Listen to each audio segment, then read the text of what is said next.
Hey, what's up, guys? Little man with a big opinion here. Today's video is going to kind of sound similar to other ones because, in the realm of prepping, if you prepare for one thing, then you prepare for many different things. And it only really gets, where you're buying specialty items when it comes to specific scenarios. So, if there's anything you want to add to the video, leave it in the comment section down below. Hit the like button, subscribe to the channel, and share it with your friends and family. We are a week out from the election, and so I think it's important to say, go vote, make sure you're doing what you need to do. But there's a lot of discussions about the different ways that you enact change. And so it goes to that old scenario of the soap box, the ballot box, and the cartridge box.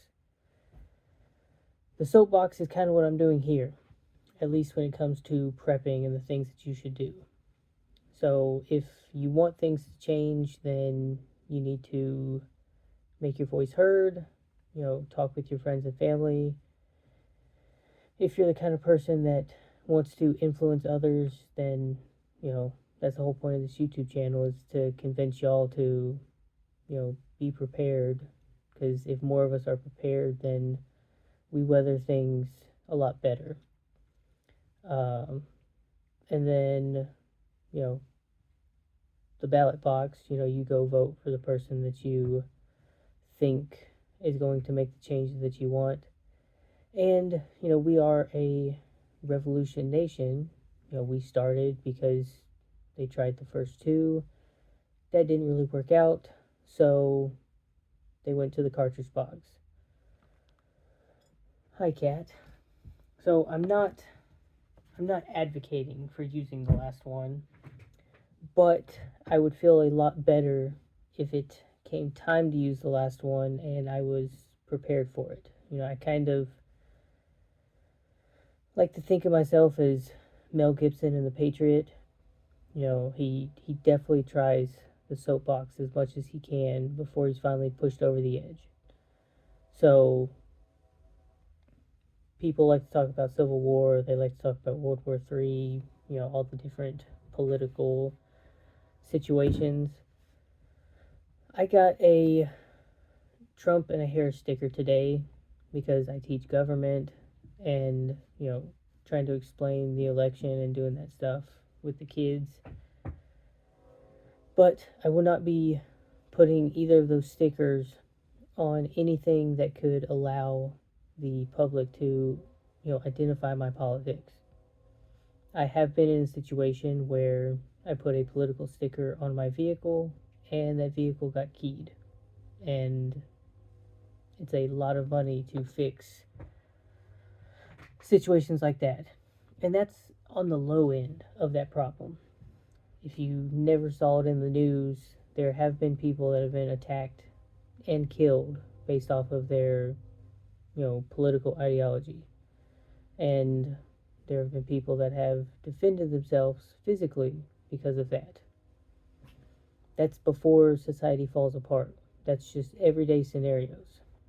So I think it's a good idea in your prepping to, do what it takes to carry a handgun. That is your force multiplier in a situation like that. Get a first aid kit, because if you are in a situation like that, you might need to render aid to yourself or to others, because we really like to go to rallies as a nation, and things kind of get dicey at those. So you need the ability to not just put holes in people, but also plug holes in people. And you're more likely to use the second one than the first one. So that's like every prepping situation. It's also part of every prepping situation that, if things go bad, you've got the food and water that you need.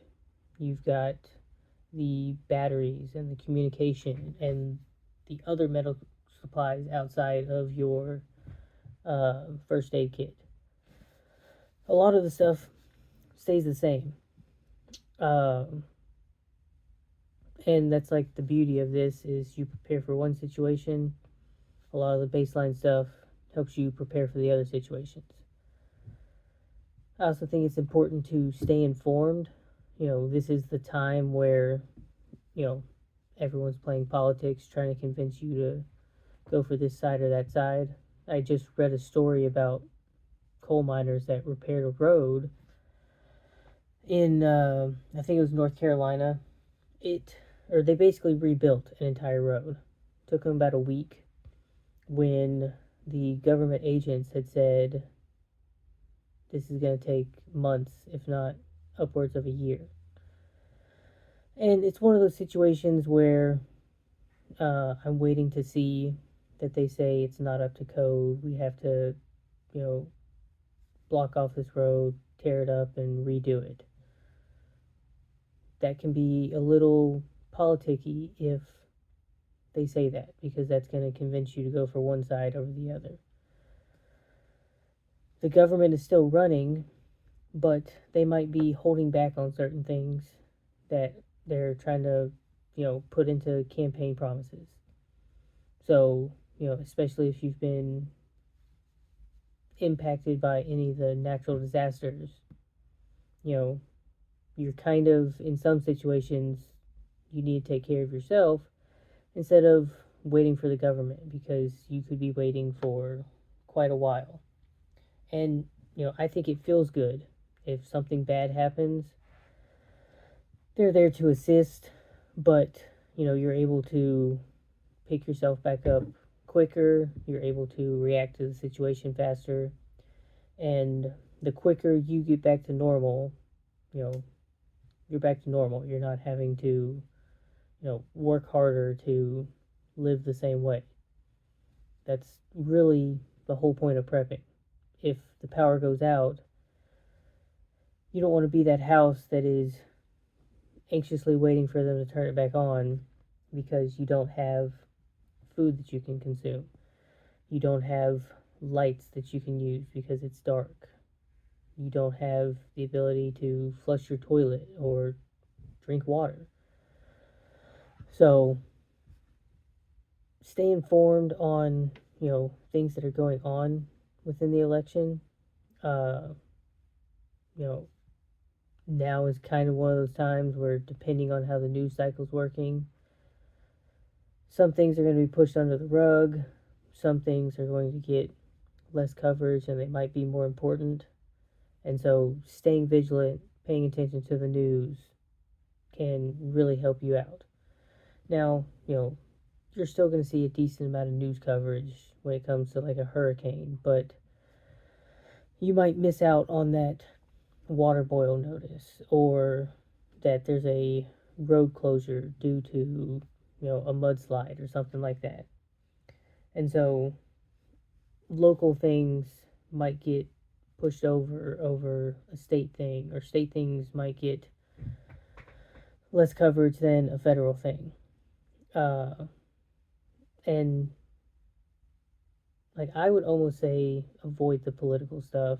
You go in, get your vote in, and then just kind of wait till the aftermath and be ready for the aftermath, because both sides have said that they've, got things in place to do contesting. I think every election's been contested since the 70s. I think Hawaii contested an election back in the 60s. But, prepare for tempers to flare. Prepare for more people to be out on the street. And the more people that are out there, the more likely, someone's going to get hot-headed and do something. So stick with the simple things. If you're going to go out to eat, maybe don't go out on a Friday night. And if you do go out on a Friday night, just be ready for things. If there's any sort of, rally or protest going on, I avoid that stuff because I don't think it's worth it. But, do the common sense that you think you should. But that being said, let me know in the comment section down below what your thoughts on this are. Like, subscribe, and share, and I'll catch you in the next one.